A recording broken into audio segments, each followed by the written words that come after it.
Score max पे। और आज हम बात करेंगे आपकी यूनिट 12 की, जिसका नाम है इंटरनेशनल कमोडिटी एग्रीमेंट्स। तो सबसे पहले हमें पता होना चाहिए कि कमोडिटी होता क्या है। तो commodity are defined as those products which have undergone little processing और value addition since these commodities remains in the original form in which they are grown और माइंड। तो इसमें कह रहा है कि कमोडिटी को किस तरह आप डिफाइन कर सकते हैं कि ये वो प्रोडक्ट्स होते हैं जिन्हें बहुत कम प्रोसेसिंग किया जाता है या फिर बहुत कम वैल्यू एडिशन होता है इन प्रोडक्ट्स में यूज़ के लिए। मतलब वो प्रोडक्ट्स जो हमें नेचर से मिलते हैं या हम माइनिंग के बाद एक्सट्रैक्ट करते हैं, उन सभी प्रोडक्ट्स को इसमें इंक्लूड किया जाता है और इनको प्राइमरी गुड्स भी कहा जाता है। क्यों? क्योंकि प्राइमरी गुड्स क्या है, यह आपको नेचर से मिल रहा है, आप इन्हें खुद नहीं डेवलप करते, खुद नहीं बनाते, ये आपको नेचर प्रोवाइड करता है। These commodities constitute major chunk of exports of developing countries। तो हम कह सकते हैं कि जो डेवलपिंग कंट्रीज हैं उनके एक्सपोर्ट का एक बहुत बड़ा हिस्सा होता है कमोडिटीज़ एक्सपोर्ट में।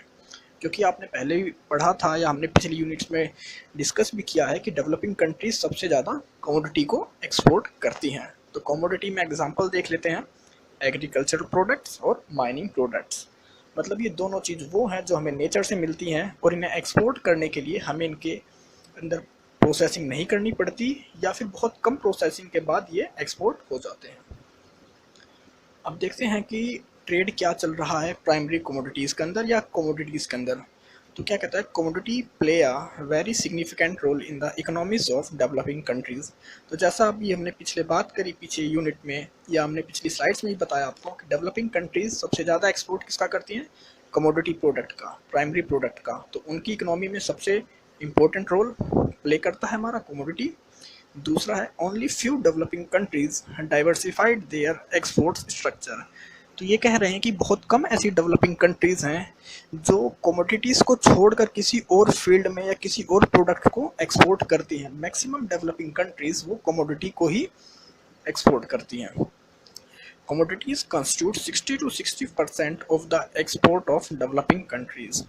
अब डेवलपिंग कंट्रीज़ का 60 से 70% जो है आपका एक्सपोर्ट वो कमोडिटी मार्केट या कमोडिटी प्रोडक्ट का ही होता है। नेक्स्ट है द कमोडिटी या the trade off commodity decreased gradually. लेकिन अब क्या देख रहे हैं हम ट्रेंड की एक day by day year by year घटता जा रहा है। तो आप इसे डायग्राम में देख सकते हैं कि जैसा आपको दिखाया गया है कि share of primary product in world trade. तो सबसे पहले हम 1907 की बात करते हैं, तो इसमें ऑल फूड आइटम्स किसमें आता है, हमारा कमोडिटी में। तो यहाँ पर तो ये 14.7 था और 2005 में कितना हुआ, 6.5। आप देख सकते हैं कि 14 से कोई चीज़ 6.7 पे पहुँच गई। तो मतलब इसका जो ट्रेड था या एक्सपोर्ट था वो कम हुआ है। दूसरा देखते हैं आपका एग्रीकल्चर रॉ मटेरियल, जो कि 1997 में आपका 5.8 था और 2005 में 1.7। तो ये भी आप कह सकते हैं ये भी आपका डिक्लाइन हुआ है या कम हुआ है। ओर्स एंड मेटल्स मतलब आप गोल्ड, सिल्वर, एल्युमिनियम, मतलब वो ओर्स या वो मेटल्स जो आप माइनिंग के थ्रू निकालते हैं, उनका देखिए 1997 में 7.3 था और 2005 में इसका शेयर 3.5 है। तो ये भी आपका कम हुआ। फ्यूल्स आप देख सकते हैं, सिर्फ एक फ्यूल ऐसा इसमें प्रोडक्ट है कमोडिटी के अंदर जो कि हम कह सकते हैं इंक्रीज़ हुआ है, क्योंकि ये 9.3 था और 9.3 के बाद ये कहाँ पहुँचा है, 13.8 पे। तो नॉर्मल अगर हम एवरेज बात करें तो जो कमोडिटी का कह सकते हैं एक्सपोर्ट है वो डिक्रीज़ हुआ है। तो हम आगे बात करते हैं कि क्यों डिक्रीज़ हुआ है या इनके क्या क्या फैक्टर्स होते हैं। तो सबसे पहला देखते हैं हम कि डिमांड फॉर प्राइमरी प्रोडक्ट्स। तो डिमांड मतलब अगर आपका एक्सपोर्ट कम हुआ है तो उसके क्या डिमांड है, डिमांड कम हुई है तो कैसे हुई है, उन सब पॉइंट्स पे बात करते हैं।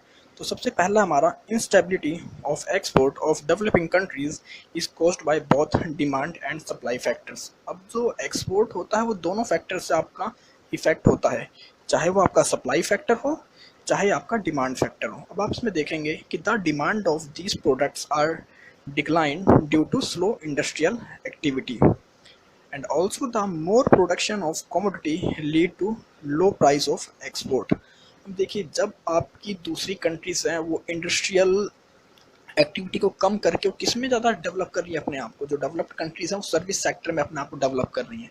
जब सर्विस सेक्टर में डेवलप कर रही हैं तो उनका इंडस्ट्रियल एक्टिविटी, इंडस्ट्रियल एरिया कम होता जा रहा है, और जब उनका इंडस्ट्रियल एरिया कम होएगा, इंडस्ट्रियल एक्टिविटी कम हो जाएगी, तो वो एक्सपोर्ट या कह सकते हैं अपनी कंट्री में इम्पोर्ट नहीं करेंगे कमोडिटी प्रोडक्ट्स का। और अगर आप बहुत ज़्यादा प्रोडक्शन कर लेते हैं कमोडिटी प्रोडक्ट्स का, तो आप क्या करेंगे? जब आपके पास बहुत ज़्यादा हो चुका है तो आप उसे, क्योंकि जब चीज़ ज़्यादा होती तो उसका प्राइस अपने आप कम हो जाता है। ये हमने डिमांड एंड सप्लाई की थ्योरी में पढ़ रखा है। अब जब बहुत ज़्यादा प्रोडक्शन हो गया आपके पास उस कमोडिटी का या उस प्रोडक्ट का, लेकिन उसको कंज्यूम करने वाले तो लिमिटेड हमारे पास, तो जब हम कह सकते हैं कि अगर आपकी कमोडिटी जो प्रोडक्शन है उसका प्रोडक्शन बढ़ाते हैं तो आपका जो प्राइस होता है वो डाउन होता है। लेकिन अगर आपकी कमोडिटी का प्रोडक्शन कह सकते हैं कि डाउन होता है तो आपका प्राइस इंक्रीज़ होता है। तो ये दोनों एक दूसरे के इन्वर्स काम करते हैं। तो इसलिए इनकी कुछ डिमांड कम हुई, क्योंकि अदर कंट्रीज़, डेवलप्ड कंट्रीज़ आपके सर्विस सेक्टर की तरफ मूव हो गई, और जो डेवलपिंग कंट्रीज़ बची थी कुछ, उन्होंने लिमिट से ज़्यादा इसका प्रोडक्शन करना शुरू कर दिया, जिसकी वजह से उनके दाम कम हो गए। अब इसका कुछ इफ़ेक्ट होता है उस कंट्री के बीओपी पे या उस कंट्री की इकोनॉमी पे। अगर डिमांड कम होती है या वो कम एक्सपोर्ट करता है तो उसका क्या क्या इफ़ेक्ट पड़ेगा। अब सबसे पहला इफ़ेक्ट होता है हमारा प्रेशर ऑन बीओपी। देखिए, जब आप एक्सपोर्ट नहीं करेंगे, आप इंपोर्ट बराबर कर रहे हैं, तो क्या होगा? आपके पास फॉरेन एक्सचेंज नहीं होगा। फॉरेन एक्सचेंज नहीं होगा तो आपका किस पे प्रेशर पड़ेगा? वो आपके बीओपी पर, क्योंकि बैलेंस ऑफ पेमेंट, क्योंकि जब आपके पास फॉरेन करेंसी ही नहीं है तो आप दूसरी कंट्री से इंपोर्ट भी नहीं कर पाओगे। अगर करोगे भी तो आपको बहुत ज़्यादा प्रेशर होएगा, आपको इंटरनेशनल ऑर्गेनाइजेशन से लोन लेना पड़ेगा, या कह सकते हैं कुछ भी ऐसा जो आपको बैलेंस ऑफ पेमेंट को प्रेशराइज करेगा। सेकंड पॉइंट आपका कि pressure on revenue of government. तो रिवेन्यू हम क्या कह सकते हैं? जब हम किसी कंट्रीज़ में सेल करते हैं, एक्सपोर्ट करते हैं, तो हमें अपनी गवर्नमेंट को कस्टम ड्यूटीज़ देना पड़ता है, या टैरिफ्स के थ्रू जो गवर्नमेंट की एक रिवेन्यू होता है वो काफ़ी हद तक इन चीज़ों से आता है। लेकिन अगर हम दूसरी कंट्रीज़ में एक्सपोर्ट ही नहीं करेंगे, फिर जो इनके थ्रू गवर्नमेंट को रिवेन्यू होता है जनरेट, वो कम हो जाएगा। अब गवर्नमेंट के पास रिवेन्यू तो कम हो गया, लेकिन उसको जितना प्रोसेस करना होता है, जितनी उसके पास कह सकते हैं काम्स हैं, ड्यूटीज़ हैं उसकी नेशन के अगेंस्ट, वो तो सेम रहेंगी। तो अब क्या होगा? उसके जो रिवेन्यू है उस पर प्रेशर आएगा, क्योंकि उसके पास अब अमाउंट रिवेन्यू तो लिमिटेड है, लेकिन उसे काम प्रॉपर करने हैं। जितना पहले काम किया करते हो अपनी कंट्री के लिए, अपने नेशन के लिए, अब भी वो उतना ही काम करेंगे। थर्ड पॉइंट आता है effect the future plans for development. अब जब आपके पास कह सकते हैं कि इनकम ही नहीं बची है, या आपके पास इनकम सोर्स ही कम हो गया है, तो आप जो फ्यूचर में आपने अपने गोल्स अचीव करने के लिए डिस्कस करे होंगे, या आपने कोई ऐसा एक प्लान डेवलप करा होगा कि आप इसको इन फ्यूचर कंप्लीट करेंगे, ऐसी कोई पॉलिसीज़ बनाई होंगी जो आपकी कंट्री के डेवलपमेंट में हेल्प करेंगे, तो वो सब इससे इफेक्ट होंगी। क्यों? क्योंकि जब आपके पास फंड ही नहीं है, आपके पास पैसा नहीं है, आपके पास इनकम नहीं है, तो आप कोई भी ऐसी एक्टिविटी नहीं कर पाओगे जिसमें आपको एक्सपेंस, या कह सकते हैं हमें कह सकते हैं कि रिवेन्यू की ज़रूरत थी। अब जो हमारा होता है प्रोडक्ट्स का ट्रेड, ये किन 3 टर्म्स में होता है हम वो देख लेते हैं। तो सबसे पहली आती है हमारे पास net barter term of trade. तो इसमें क्या होता है कि इसमें सिर्फ आप वैल्यू ऑफ एक्सपोर्ट और वैल्यू ऑफ इंपोर्ट को हम डिवाइड करते हैं। ऊपर रखते हैं हम वैल्यू ऑफ एक्सपोर्ट्स को और नीचे रखते हैं हम वैल्यू ऑफ इम्पोर्ट्स को।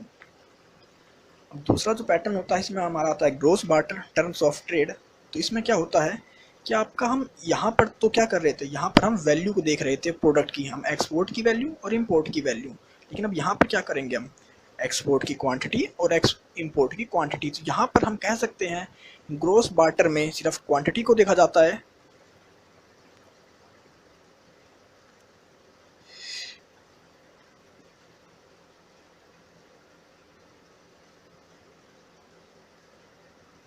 और आपका जो नेट बार्टर सिस्टम है वो वैल्यू को देखता है। और थर्ड आता है आपका इनकम टर्म्स ऑफ ट्रेड। इसमें क्या होता है, value of exports multiple by export quantity. इसमें अब आपकी एक्सपोर्ट्स की वैल्यू और एक्सपोर्ट्स की क्वांटिटी दोनों को मल्टीप्लाई करके डिवाइड करते हैं हम वैल्यू ऑफ इंपोर्ट से। तो नॉर्मली ये 3 तरीके होते हैं जिस तरह में हम ट्रेड करते हैं प्राइमरी प्रोडक्ट्स का, या उन्हें हम कैलकुलेट करते हैं। तो नॉर्मली जो आपका यूज़ किया जाता है मैक्सिमम, वो होता है आपका net barter term of trade, क्योंकि यही आपका है जो मैक्सिमम से मैक्सिमम यूज़ किया जाता है ट्रेड के अंदर फॉर प्राइमरी प्रोडक्ट। तो आप कह सकते हैं इन तीनों में सबसे इंपॉर्टेंट कौन सा है आपका? इंपॉर्टेंट आपका net barter terms of trade. हम देखते हैं कि commodity market and transnational corporations की कमोडिटी मार्केट पे ट्रांसनेशनल कॉरपोरेशंस का क्या इफेक्ट होता है, या ये दोनों एक दूसरे किस तरह कंबाइन है या किस तरह कनेक्टेड है। तो commodity market are not totally free market. हम कह सकते हैं कि कमोडिटी मार्केट जो है टोटल फ्री नहीं है। They have been dominated by oligopolistic and monopolistic elements. अभी कह सकते हैं कि इन्हें कौन डोमिनेट करता है, कौन दबाने की कोशिश करता है, या कमोडिटी मार्केट में किसका दबदबा ज़्यादा है। तो वो होती हैं कुछ एलिमेंट्स हैं जिन्हें हम कह सकते हैं टीएनसीज या एमएनसीज, क्योंकि ये क्या होते हैं, एक से ज़्यादा कंट्रीज़ में इनके ऑपरेशंस होते हैं, इनका प्रोडक्शंस होता है, इनकी यूनिट एस्टेब्लिश होती हैं। तो कह सकते हैं क्योंकि इनके प्रोडक्ट जब स्टैंडर्डाइज्ड हैं, अच्छी क्वालिटी दे रहे हैं, प्रोडक्ट आपके कंपैरिजन चीप लेवल प्रोवाइड कर रहे हैं, तो मार्केट में काफ़ी हद तक रोल टीएनसीज का भी होता है कमोडिटी मार्केट में। अब दूसरा है further in a number of commodities government intervention is the market has become quite prominent. Market in iron और bauxite aluminium are controlled by the TNCs. अब कुछ ऐसी आपकी कमोडिटी होती है जिनमें तो कह सकते हैं कि गवर्नमेंट का इंटरवेंशन होता है या गवर्नमेंट का कंट्रोल होता है, लेकिन कुछ ऐसी होती है जिनमें गवर्नमेंट का बिल्कुल भी कह सकते हैं हम कंट्रोल नहीं होता या इंटरफेयर नहीं होता। उन्हें टोटली कौन रेगुलेट करता है, टीएनसीज। टीएनसीज उन्हें टोटली रेगुलेट करती हैं। तो जैसे आप देख सकते हैं कि market of iron, bauxite, aluminium, क्योंकि ये ऐसे एलिमेंट्स हैं या ऐसे प्रोडक्ट्स हैं जो छोटे लेवल पे या एक डोमेस्टिक अगर कोई कॉर्पोरेशन है हमारी या इंडस्ट्री है, तो वो इनको कह सकते हैं इनका मैन्युफैक्चर या इनको माइनिंग नहीं कर सकता। इनके ऊपर काम या इनकी माइनिंग वही करते हैं जो ट्रांसनेशनल लेवल पे होते हैं। अब उनका काम बिजनेस बहुत बड़े लेवल पे होता है। तो हम कह सकते हैं जो आपके ट्रांसनेशनल कॉरपोरेशंस हैं ये कमोडिटी मार्केट को टोटली इफेक्ट करते हैं, क्योंकि इनका एरिया बहुत बड़ा होता है। ये कमोडिटी मार्केट्स की प्रोडक्ट्स को उनसे चीप लेवल पे अवॉइड करवा देते हैं, और इनकी जब कह सकते हैं अप्रोच या पहुंच जो है बिजनेस की बहुत ज़्यादा कंट्रीज़ में होती है, तो इस तरह भी इफेक्ट करते हैं। और कई ऐसे प्रोडक्ट्स हैं आपके कमोडिटी में जिनके अंदर अगर आपको मैन्युफैक्चर करना है, उसे थोड़ा बहुत चेंज करना है, उसमें प्रोसेसिंग करनी है, उसमें बहुत बड़े अमाउंट की ज़रूरत होती है, तो वो डोमेस्टिक या कह सकते हैं लोकल इंडस्ट्रीज़ के पास नहीं होता। तो हम देखते हैं long term factors affecting the demand for primary commodities. अब ऐसे फैक्टर कौन कौन से हैं जो आपकी प्राइमरी कमोडिटीज़ को या उनके डिमांड को कम करते हैं या इफेक्ट करते हैं। तो सबसे पहला आता है आपका टेक्नोलॉजिकल फैक्टर। अब आप देखिए इसमें किस तरह इफेक्ट करेगा ये हमारी डिमांड को। तो tremendous advance made in technology have led to important effect on demand of primary commodities. कह रहा है कि जिस तरह की लगातार टेक्नोलॉजी डेवलप होती जा रही है, अपग्रेड होती जा रही है, वो आपको बहुत बुरी तरह कह सकते हैं बहुत ही ज़्यादा इफेक्ट कर रही है डिमांड ऑफ प्राइमरी कमोडिटीज़ की। किस तरह, they reduce the waste of primary commodities as a raw material. देखिए आपके पास पहले कोई मशीन नहीं थी, तो आप उस काम को लेबर के थ्रू कर रहे थे, तो वहाँ पर आपका जो रॉ मटेरियल था वो भी ज़्यादा लगता था। लेकिन अब जब आप उसी काम को मशीन्स के थ्रू, टेक्नोलॉजी के थ्रू करने लगे, तो आपका जो रॉ मटेरियल था वो कम लगने लग गया, क्योंकि आप अब उसमें वेस्टेज नहीं होगी, कि मशीन है जो अपने आप में ट्रेंड है कि वो हल्का सा भी रॉ मटेरियल को वेस्ट नहीं करती और एफिशिएंटली उस काम को करती है जितना कि लेबर नहीं कर पाते थे। तो जब हमारी टेक्नोलॉजी बढ़ी तो हमारा डिमांड क्या हुई, कम हो गई। दूसरा है इंटरनेशनल डेब्ट ऑफ डेवलपिंग कंट्रीज़। तो मैक्सिमम देखा गया है कि जितनी डेवलपिंग कंट्रीज़ हैं मैक्सिमम ये डेवलप्ड कंट्रीज़ के ऊपर डिपेंड होती हैं या इंटरनेशनल कह सकते हैं ऑर्गेनाइजेशंस पे डिपेंड होती हैं फॉर एनी फाइनेंशियल हेल्प। तो maximum developing countries are indebted. कि मैक्सिमम जो डेवलपिंग कंट्रीज़ हैं वो इंडेप्टेड होती हैं, मतलब वो उन्होंने लोन लिया होता है या वो कर्जे में होती हैं। They have to pay the debt to the creditor. अब उन्हें जब उन्होंने लोन ले रखा है तो उसे पे भी करना होगा क्रेडिटर्स को। When price decline, they have to export more units in terms of quality. अब अगर आपके प्रोडक्ट्स का प्राइस कम हो गया और आपको क्रेडिटर्स को पैसे भी देने, तो आप क्या करोगे, आप ज़्यादा से ज़्यादा उसको एक्सपोर्ट करोगे कि आप कम से कम उतनी अर्निंग तो कर सको या उतना आपके पास कैश हो सके, पेमेंट आ सके कि आप उसको अपने जो डेब्ट है उसको रीपे कर सको। और no sufficient storage structure for commodity. अब ऐसा भी कह सकते हैं आप कि हो सकता है अभी उस चीज़ का प्रोडक्ट का दाम कम है, लेकिन इन फ्यूचर में उसका प्रोडक्ट का प्राइस बढ़े, तो बाद में करके उससे अच्छा प्रॉफिट करके फिर अपने डेप्ट को कह सकते हैं रीपे कर सकते हैं। लेकिन डेवलपिंग कंट्रीज़ के पास ऐसी कोई फैसिलिटी या स्टोरेज की जो क्षमता है वो इतनी नहीं है कि वो अपने प्रोडक्ट को बहुत ज़्यादा दिन तक स्टोर कर सकें। अगर वो ज़्यादा दिन तक स्टोर करेंगे तो उनके प्रोडक्ट ख़राब हो जाएंगे, इसीलिए वो फ्यूचर का वेट ना करके, प्राइस ग्रोथ का वेट ना करके उसे शॉर्ट टर्म में ही लो प्राइस पे बेच देते हैं, या कहते हैं लो प्राइस पे एक्सपोर्ट कर देते हैं। After such condition, when developed countries need primary commodities, then the developing countries not sufficient commodity for export, then developed countries move on substitute of products. अब क्या हुआ, अब डेवलपिंग कंट्रीज के पास जितनी कमोडिटीज प्रोडक्ट्स थे उन्होंने एक साथ ही उन सबको सेल आउट कर दिया।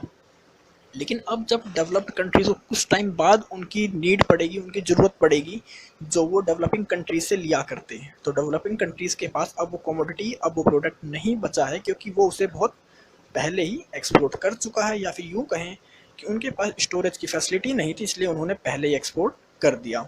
तो अब क्या करेगी डेवलप्ड कंट्रीज़, अब डेवलप्ड कंट्रीज़ जो होगी उस प्रोडक्ट के सब्स्टिट्यूट को ढूंढेगी, क्योंकि अब उन्हें वो प्रोडक्ट तो नहीं मिला लेकिन उन्हें काम तो करना है। हो सकता है आपकी आयरन इंडस्ट्री है, अब उन्होंने देखा कि उनके पास आयरन उन्हें नहीं प्रोवाइड हो रहा है डेवलपिंग कंट्रीज, तो उसका सब्स्टिट्यूट देखेंगे कि वो किस चीज़ से उसकी कमी को पूरा कर सकते हैं। लाइक आपका फाइबर है, आपका प्लास्टिक है, इस तरह। अब थर्ड देखते हैं हमारा सब्स्टिट्यूट। अब सब्स्टिट्यूट मैंने आपको पिछले में बता ही दिया अभी कि अंडर सच कंडीशन आप वर्ड वॉर कंडीशन ले सकते हैं कि where the import of raw material is not possible, manufacturer move on substitute product. ऐसी कंडीशन जब आपका इम्पोर्ट या एक्सपोर्ट पॉसिबल ना हो प्रोडक्ट्स का, कमोडिटी का कह सकते हैं हम कि अभी जैसे आप कह सकते हैं कि अभी कोरोना चल रहा है या एक कोविड है, आपका 19 है, एक तरह से क्या है ये ऐसी पेंडेमिक डिसीज फैल रखी है इस टाइम पे, या वायरस है या जो भी है, कि काफ़ी कंट्रीज़ के इस टाइम पे ट्रेड इफेक्ट हो रहे हैं, आप एक्सपोर्ट नहीं कर पा रहे हैं, आप इम्पोर्ट नहीं कर पा रहे हैं। तो लेकिन आपकी नीड तो बराबर है, आपको कंज्यूम तो वो चीज़ करनी है, या आपको अपनी मैन्युफैक्चरिंग के लिए वो चीज़ चाहिए। तो जब आप ऐसी कंडीशन में इम्पोर्ट और एक्सपोर्ट ना कर पाएँ उस कमोडिटी का, तो वो कंट्रीज़ उसके सब्स्टिट्यूट की ओर बढ़ती हैं या सब्स्टिट्यूट को ढूंढती हैं जिसके थ्रू अपने वो काम को कर सकें। Like plastic and fibre is a substitute of iron if manufacturing industry. अगर हम मैन्युफैक्चरिंग इंडस्ट्री की बात करें तो प्लास्टिक और फाइबर क्या हैं, ये आयरन के, ये कह सकते हैं सब्स्टिट्यूट ढूंढ लिए गए जब आपका वर्ल्ड वॉर के बाद या वर्ल्ड वॉर 2 के बाद जो आपका एक्सपोर्ट था डेवलपिंग कंट्रीज से डेवलप्ड कंट्रीज़ को आयरन का ना के बराबर होने लगा, या एक्सपोर्ट में बहुत ज़्यादा प्रॉब्लम होने लगी। तो उस टाइम उन इंडस्ट्रीज़ ने आयरन की जगह किसको अपनाया, फाइबर, और फाइबर को एज अ सब्स्टिट्यूट। अब जब आप प्लास्टिक और फाइबर उसके सब्स्टिट्यूट डेवलप कर लिए, उन्हें यूज़ कर रहे हैं, तो आपका जो आयरन था, जो कमोडिटी प्रोडक्ट था, उसकी डिमांड अपने आप डाउन हो गई। अब change in structure of advanced economies, इसमें देखते हैं कि economic structure of advance economics have radically got altered. अब जो इकोनॉमीज हैं वो कंटिन्यू एडवांस चेंज होती जा रही हैं, हर इकोनॉमी अपने आप को डेवलप करने की कोशिश कर रही है, अपने आप को टेक्नोलॉजी में, इकोनॉमी हर चीज़ में एडवांस कर रही है। तो service and highly technology institute are dominating them. अब कह सकते हैं कि हर कंट्री, क्योंकि सबसे ज़्यादा आजकल कह सकते हैं इकोनॉमी में बेनिफिट, इनकम या ग्रोथ किस सेक्टर की है, वो आपकी सर्विस सेक्टर की या टेक्नोलॉजी की। क्योंकि जब आप टेक्नोलॉजी और सर्विसेज पे फोकस करोगे तो आप किसको छोड़ दोगे, आपको जो इंडस्ट्रियल एरिया था, आपका जो मैन्युफैक्चरिंग गुड्स का था एरिया, आप उस चीज़ को छोड़ के आप किसकी तरफ मूव कर रहे हैं, सर्विस और टेक्नोलॉजी की तरफ मूव कर रहे हैं। जब आप इंडस्ट्रीज़ को छोड़ दोगे, मैन्युफैक्चरिंग को छोड़ दोगे, वो कंट्री जो मैन्युफैक्चरिंग को छोड़कर सर्विस सेक्टर पे फोकस कर रही हैं, तो वो आपकी डिमांड या कह सकते हैं आपसे इंपोर्ट अपनी कंट्रीज़ में रॉ मटेरियल को नहीं करेंगी, या कमोडिटी प्रोडक्ट्स जो आप प्रोड्यूस कर रहे थे, हो सकता है आपका आयरन ओर है, बॉक्साइट है या एल्यूमिनियम है, तो वो कंट्रीज इन चीज़ों को एक्सपोर्ट को कम कर देंगी। It is also known as decoupling of industry and raw material. इसे क्या कहते हैं, डीकपलिंग ऑफ इंडस्ट्री। तो नेक्स्ट आता है हमारा इंटरनेशनल कमोडिटी एग्रीमेंट्स। तो अब क्या हुआ कि after the establishment of UN and its specialised agencies, certain other financial institutions like IMF, IBRD and GATT were also set up। क्या हुआ जब आपकी यूएनओ बन गई तो उसने कुछ इंस्टीट्यूट्स बनाए, कुछ ऑर्गेनाइजेशंस बनाई जो इंटरनेशनल लेवल पे आपके बिजनेस को, आपके फाइनेंशियल को या आपकी मॉनेटरी पॉलिसीज़ को गाइडलाइंस करते थे, गाइड करते थे या उन्हें रेगुलेट करते थे। तो उसी time some agreements also took place regarding exports of developing countries। तो इसी टाइम कुछ एग्रीमेंट्स बनाए गए किससे रिलेटेड, डेवलपिंग कंट्रीज के एक्सपोर्ट से related. Such agreements are known as international commodity agreement. तो इन्हीं एग्रीमेंट्स को क्या कहा गया, इंटरनेशनल कमोडिटी एग्रीमेंट्स।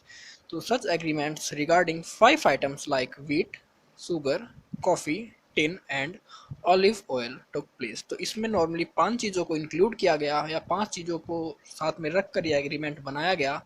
इसमें आपके गेहूँ, चीनी, कॉफ़ी, टिन और ऑलिव ऑयल शामिल थे। तो देखते हैं कि coffee was the first commodity which had gone through the stage of design, negotiations and implementations of a commodity agreement under the supervision of UN। जिसमें कॉफ़ी आपका पहला प्रोडक्ट था जो इन एग्रीमेंट्स के हिसाब से डिज़ाइन किया गया या इम्प्लीमेंटेशंस की गई इस एग्रीमेंट्स की जो गाइडलाइंस थी ट्रेड के लिए कॉफ़ी में। तो देखते हैं अनट्रेड एंड कमोडिटीज़।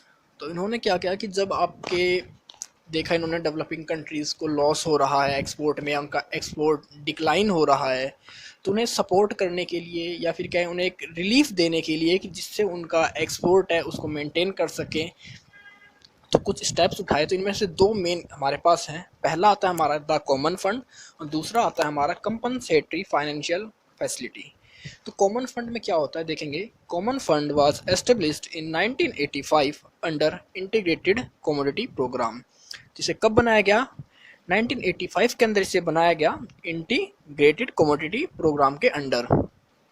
और इसमें जो इनका ऑब्जेक्टिव था वो था कि आपका जो जितने भी आप एक्सपोर्टिंग कंट्रीज़ हैं वो एक्सपोर्ट को, अपने प्रोडक्ट को एक्सपोर्ट कर दिया करते कम प्राइस पर भी, क्योंकि उनके पास स्टोर करने की या इसमें वेयर हाउस की फैसिलिटी नहीं थी। तो इसमें क्या करा इन्होंने कि उन्हें एक बफर स्टोर कह सकते हैं कि बफर स्टॉकिंग ऑपरेशंस या बफर स्टॉकिंग सिस्टम्स को डेवलप किया, जिसके थ्रू ये उनसे उनके जो प्रोडक्ट हुआ करते उनका जो कम्युनिटी प्रोडक्ट्स आ करते उनको परचेज करके अपने पास स्टोर कर लिया करते। और जब डेवलप्ड नेशंस को उनकी नीड हुआ करती, उसकी डिमांड हुआ करती, तो उन चीज़ों को वहाँ पर एक्सपोर्ट कर दिया करते।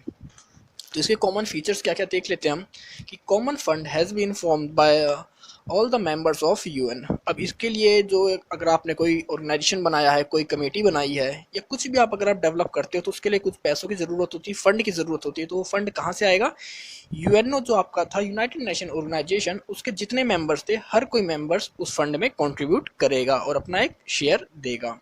सेकेंड था common fund is the only organisation where the developing countries have a major stay in the decision making system। Common fund में क्या था, क्योंकि ये बनाया किसके लिए गया था, डेवलपिंग कंट्रीज़ के एक्सपोर्ट के लिए, उन्हें रिलीफ देने के लिए, हेल्प देने के लिए, सपोर्ट देने के लिए।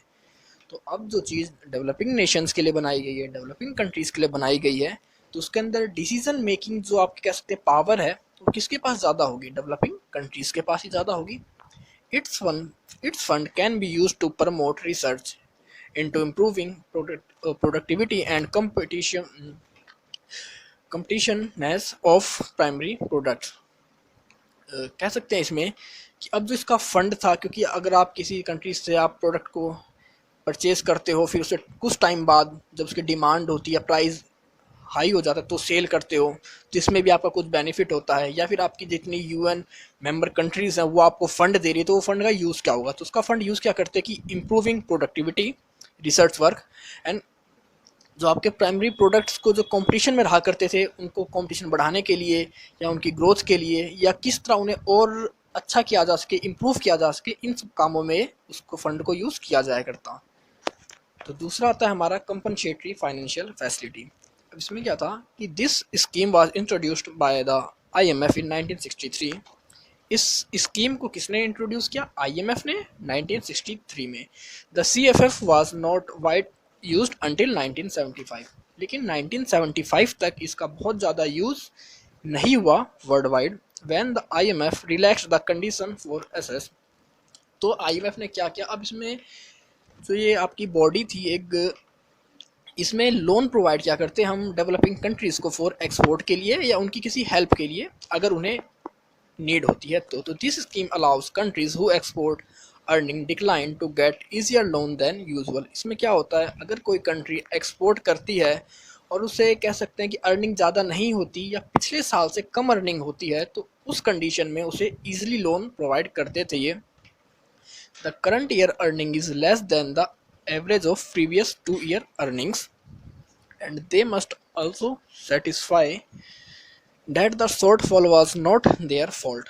अब इसमें देखते थे आपको लोन तो मिल जाएगा ठीक है, लेकिन उससे पहले आपका कैलकुलेट करते थे कि आपकी पिछले 2 साल की जो अर्निंग थी एक्सपोर्ट की वो आपकी करंट ईयर से ज़्यादा होनी चाहिए, और जो आपको इस साल लॉस हुआ है या आप डिक्लाइन हुई है आपकी अर्निंग या कम हुई आपकी अर्निंग, उसमें आपका कोई रोल या आपका कोई कह सकते हैं कि आपका कोई फॉल्ट नहीं होना चाहिए जिस रीज़न से आपके बीओपी में प्रॉब्लम्स आ रही हैं। क्योंकि जब आपकी अर्निंग्स डिक्लाइन हुई है, कम हुई, तो आपके बीओपी में प्रॉब्लम्स क्रिएट हुई होंगी और उस प्रॉब्लम्स को रिकवर करने के लिए ये लोन देता है। अब देख लेते हैं कि कुछ जो मेजर कमोडिटी एग्रीमेंट्स हैं उनके बारे में वन बाय वन। तो फर्स्ट आता है हमारा international rubber agreement. It was the first agreement under the UNCTAD integrated programme of commodity. तो ये क्या था, पहला एग्रीमेंट था under sign the UNCTAD commodity programmes के अंदर पहला एग्रीमेंट था ये। It was concluded on 6 October 1979 and come in operation in 1981। तो इसे कब बनाया गया, 6 अक्टूबर 1979 में, लेकिन ये ऑपरेशन या कह सकते हैं काम कब से करना शुरू किया इसने, 1981 नवंबर से। When the buffer stock manager started buying the natural rubber in stabilized prolonged decline in natural rubber, this agreement used the buffer stock। तो अब इसमें एक एग्रीमेंट में क्या था, ये क्या करते, बफर स्टॉक सिस्टम को यूज़ क्या करते कि जब आपका प्राइस कम होता था तो एक्सपोर्टिंग कंट्रीज से उनके प्रोडक्ट को परचेज कर लिया करते थे, और जब उसकी नीड या कहते हैं कुछ टाइम बाद उसका प्राइस इंक्रीज होता था या डेवलप्ड कंट्रीज को उसकी नीड होती थी तो बाद में उसे वो उन्हें एक्सपोर्ट कर देते थे। The agreement manage to keep price within specific range in 1981 and 1982 but then had to adjust the range downwards. इसमें क्या था, उन्हें एक प्राइस मेंटेन करना था, मिनिमम प्राइस कह सकते हैं स्पेसिफिक रेंज, कि आप इस अमाउंट से ज़्यादा या इस प्राइस से ज़्यादा अपने प्रोडक्ट को एक्सपोर्ट नहीं करोगे उस प्राइस लेवल पे। The agreement got the support of producer and consumer. इस एग्रीमेंट को प्रोड्यूसर और कंज्यूमर दोनों का सपोर्ट मिला। Use buffer stock to maintain price at specific range. बताया कि इसमें बफर स्टॉक को यूज़ किया जाया करता या कह सकते हैं उस एक्सपोर्ट या कमोडिटी को स्टॉक किया जाया करता, और उसमें आपका जो प्राइस रहेगा आपका परचेज का और सेल का वो फिक्स हुआ करता, मेंटेन करना पड़ा करता इन्हें एक स्पेसिफिक रेंज के अंडर, कि आप एक मैक्सिमम और एक मिनिमम लिमिट हुआ करती कि उससे बियॉन्ड आप उसका प्राइस सेट नहीं कर सकते। This was expected to regulate the price on every 18 months. और इनका जो प्राइस हुआ करता वो हर 18 महीने या कह सकते हैं 1.5 साल के बाद रेगुलेट करना पड़ता था या चेक करना पड़ता था कि आपका जो प्राइस है अभी कंडीशन के हिसाब से सही है या नहीं है। अगर उसमें कोई चेंजमेंट की नीड होती है तो वो चेंज करते थे। सेकंड आता है आपका international sugar agreement. There have been 4 international sugar agreement in post war period. अब देखते हैं कि ये 4 हुए हैं और आपके पोस्ट वॉर पीरियड मतलब जो आपका वर्ल्ड वॉर हुआ था, वर्ल्ड वॉर 2 के बाद ये आपके 4 एग्रीमेंट हुए हैं शुगर के लिए। फर्स्ट एग्रीमेंट आपका आता है जनवरी 1954 में, सेकंड आता है आपका 1959। The next agreement, also without economic provisions, were signed in 1968 and introduced in 1969। अब जो आपका फिर जो नेक्स्ट आता है या कहेंगे तीसरा आता है वो आता है आपका 1968 में, और उसे इम्प्लीमेंट कब करते हैं, 1969 में। और कब तक आपका काम करता है, क्योंकि ये 4 साल के लिए एग्रीमेंट था तो 1973 तक आपका ये चलता है, लेकिन इसके अंदर कोई इकोनॉमिक प्रोविजंस नहीं थे। The next agreement come again without economic provisions were agreed in 1977, come into operation in 1978। और फिर आपका जो फोर्थ था या कह सकते हैं लास्ट था वो आपका कब आता है, 1977 में आता है। और ये कब ऑपरेशन करने लगता है या कह सकते हैं कब मार्केट में आता है, काम करने लगता है, तो ये आता है आपका 1978 में। 1977 में बना, 1978 में इसने काम करना शुरू किया। और ये कब तक काम किया इसने, आपका 1984 तक काम किया। कैसे इसने 6 साल का एग्रीमेंट था इनका। The International Sugar Agreement has probably the worst record at all. It could not achieve much success during the following reasons. अब कह सकते हैं कि जितने भी एग्रीमेंट हुए थे कमोडिटी के, उनमें जो सबसे कह सकते हैं वर्स्ट कंडीशन या वर्स्ट रिजल्ट हुआ, सबसे खराब जिसने परफॉर्म किया, वो था आपका शुगर एग्रीमेंट। क्योंकि इसके कुछ रीजंस थे, क्योंकि शुगर क्या है, ये डेवलपिंग कंट्रीज भी इसको ग्रो कर रही थी, प्रोड्यूस कर रही थी, और डेवलप्ड कंट्रीज भी। अब जब दोनों कंट्रीज उसको ग्रो कर रही हैं तो उसके प्राइस पे नेगोशिएशन नहीं कर सकती। ये नहीं है कि डेवलप्ड कंट्रीज को इसकी नीड ज़्यादा होगी या डेवलपिंग कंट्रीज को नीड, क्योंकि जिसे नीड है वो अपने हिसाब से उसे प्रोड्यूस भी कर रहा था। नेक्स्ट देखते हैं international tin agreement. It is a mixture of buffer stock and export controls were concluded in 1954 but did not become effective until 1956। तो इसमें क्या होता कि it is a mixture of buffer stock. तो इसमें भी क्या करते थे, आपका स्टॉक को भी कह सकते हैं वेयर हाउस में कलेक्ट किया करते या स्टॉक कर लिया करते आपके कमोडिटी प्रोडक्ट्स को कुछ टाइम के लिए, और आपके इसमें एक्सपोर्ट पर भी एक कह सकते हैं लिमिट लगा दी गई थी या कंट्रोल कर दिया गया था कि आप इससे ज़्यादा एक्सपोर्ट नहीं कर सकते, अगर करोगे तो सिर्फ इन रीजन्स में करोगे। ये आपका कब आया, 1954 में, बट ये इफेक्टिव जो हुआ 1956 के बाद हुआ है। It was renewed regularly. इसे ईयर बाई ईयर या कह सकते हैं टाइम टाइम पर जब उन्हें ज़रूरत महसूस हुई कि हमें इसमें कुछ चेंजमेंट करना चाहिए, इसमें कुछ अमेंडमेंट होनी चाहिए, तो वो होता रहा। US not a member of tin agreement. US इसका मेंबर नहीं था टिन एग्रीमेंट का। The agreement was unable to cope with the major price fluctuations that occurred particularly in 1976 when price went above the ceiling. अब क्या किया कि इस agreement ने जो प्राइस फ्लक्चुएशंस थी उनको कंट्रोल नहीं कर पाया। कब, जब 1976 में प्राइस बहुत ज़्यादा ऊपर चले गए। The controlling authority run out the money in 1985 and was dissolve in 1990। तो अब जिसकी अथॉरिटी थी, कह सकते हैं कि वो उसको कंट्रोल नहीं कर पाई, जब कोई वो फेलियर हो गई तो उन्होंने इस एग्रीमेंट को या इंटरनेशनल टिन एग्रीमेंट को डिसॉल्व कर दिया 1990 में। नेक्स्ट आता है हमारा इंटरनेशनल कॉफ़ी एग्रीमेंट। तो international coffee agreement first come in 1963, second 1972 and fourth जो हमारे पास डाटा है 1986। USA was a member of international coffee agreement starting 6 years. शुरुआत के 6 सालों में यूएसए इसका मेंबर था, उसके बाद यूएसए इस एग्रीमेंट से अलग हो गया था। इन 1985 tin agreements was dissolve. The price of oil continue out the control of agreement limits.